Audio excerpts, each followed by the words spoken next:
So, good day everyone. Our topic is all about cultural case sensitivity report. So, this topic is all about language barrier in the workplace. So, let's proceed to introduction.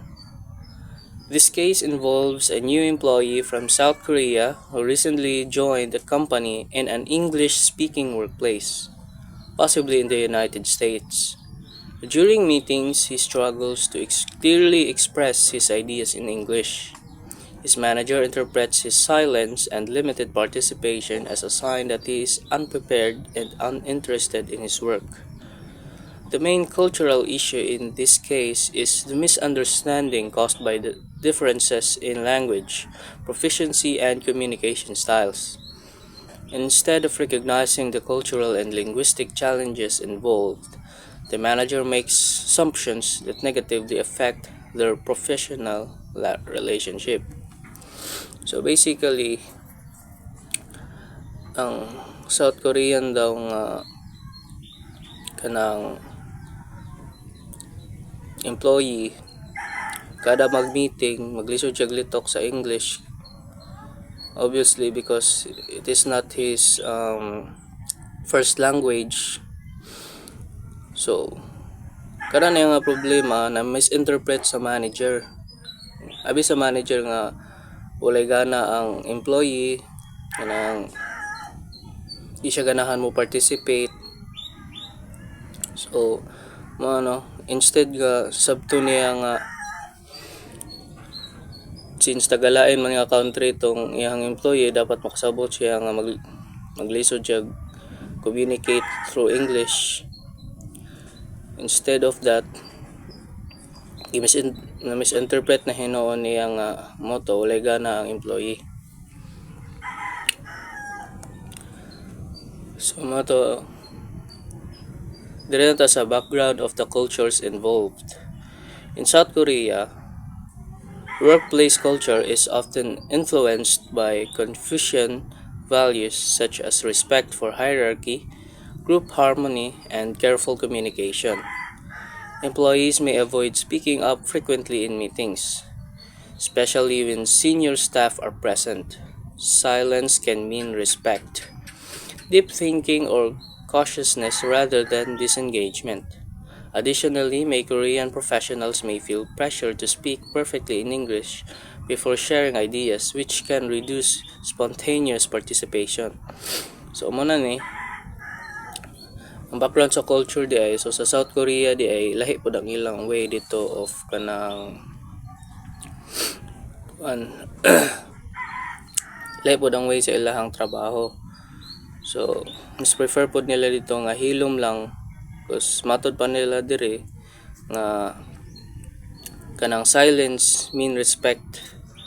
So, deep thinking, cautiousness rather than disengagement. So, mo to isa po ni sa factor nga nung dili ready ang South Korean employee ganiha. And it's because lahi ang way sa America, which is they prefer more kanang communication to the other people, so mga coworkers nila So in contrast, workplaces in countries like the United States often value direct communication, assertiveness, and actual verbal participation. Employees are encouraged to share opinions openly, even if ideas are not fully developed. Speaking confidently is frequently associated with competence and preparedness. These cultural differences in communication expectations can easily create misunderstandings when not properly understood. So para sa gingon ganihan ang United States mas prefer nila og kanang direct communication towards each other. So mo nang nagka-conflict gid sila da nga part. So analysis of the conflict of misunderstanding na tanaw. So the conflict happened because of a lack of cultural awareness and effective communication. The manager assumed that good participation meant speaking quickly and often, while the employee's quietness was influenced by language challenges and cultural values that emphasize listening first. This misunderstanding may also show unconscious bias, where the manager linked English fluency to intelligence or effort.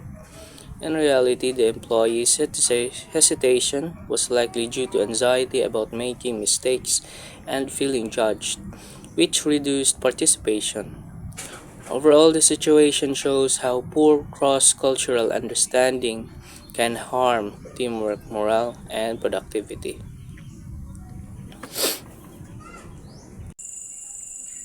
Culturally sensitive solution. Number one is private and supportive discussion. Number two, provide meeting materials in advance. Number three, encourage multiple form of participation. Number four, offer language and cultural training.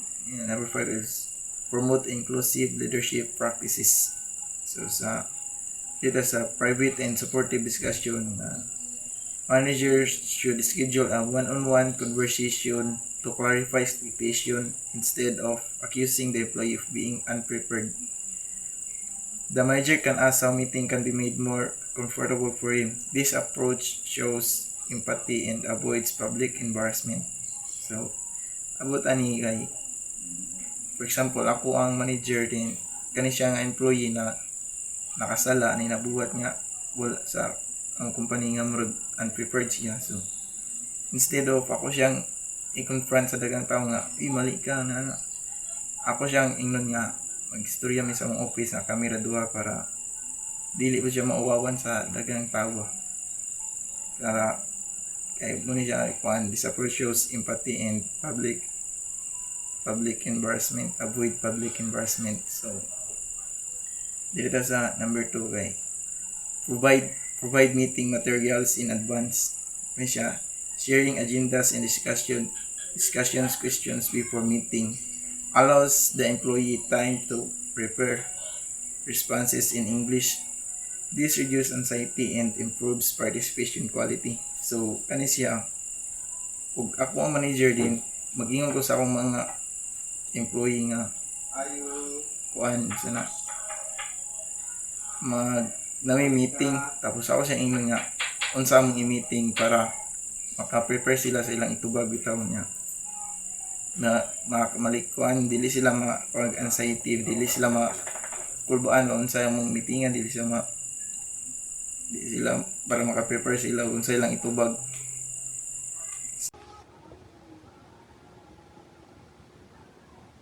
Encourage multiple forms of participation. The employee can contribute through written summaries, follow-up emails, or prepared presentation. Recognizing different communication, strength promotes fairness and inclusion. So, not not everyone is comfortable speaking right away, especially if English is not their first language. In this case, the employee may have good idea but feels nervous about saying them out loud. So instead of forcing everyone to speak during meetings, the company can allow different ways to participate. For example, the employee can share idea through emails,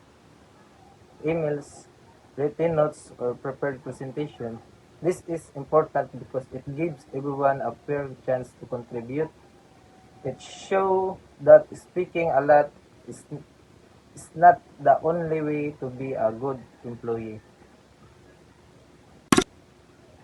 Promote inclusive leadership practices. Managers can invite per team member to share ideas gently, such as saying, "We will value your thoughts on this." Creating a psychologically safe environment encourages confidence. Through empathy, understanding, and open communication, both the manager and the employee can improve their working relationship. Cultural sensitivity strengthens teamwork and helps organization benefits from diverse perspectives. So, inclusive leadership means the manager makes everyone feel comfortable and included. Instead of assuming the employee is not interested, the manager should try to understand the situation. They can gently invite him to share like saying, "We'd like to hear your thoughts." The goal is to create a safe environment where employees are not afraid to make mistakes or speak up. When people feel safe and respected, they become more confident over time. Conclusion. This case highlights how cultural differences in language and communication style can lead to workplace misunderstandings. The Korean employee's silence was misinterpreted because the manager lacked awareness of cultural norms and language challenges. By practicing empathy, improving communication, and implementing inclusive strategies, organization can prevent similar conflict in the future. Cultural sensitivity is essential in diverse workplaces because it ensures fairness, promote respect, and allow every employee to contribute meaningfully regardless of cultural background. So, so to sum it up, the problem happened because of misunderstandings. The employee was quite not because the they didn't care but because of language difficulty and cultural differences. The manager didn't realize this and judged him too quickly. This case teaches us that in a diverse workplace, we need to be more understanding and open-minded. When we respect different communication styles and support each other, everyone can do better and work well as a team.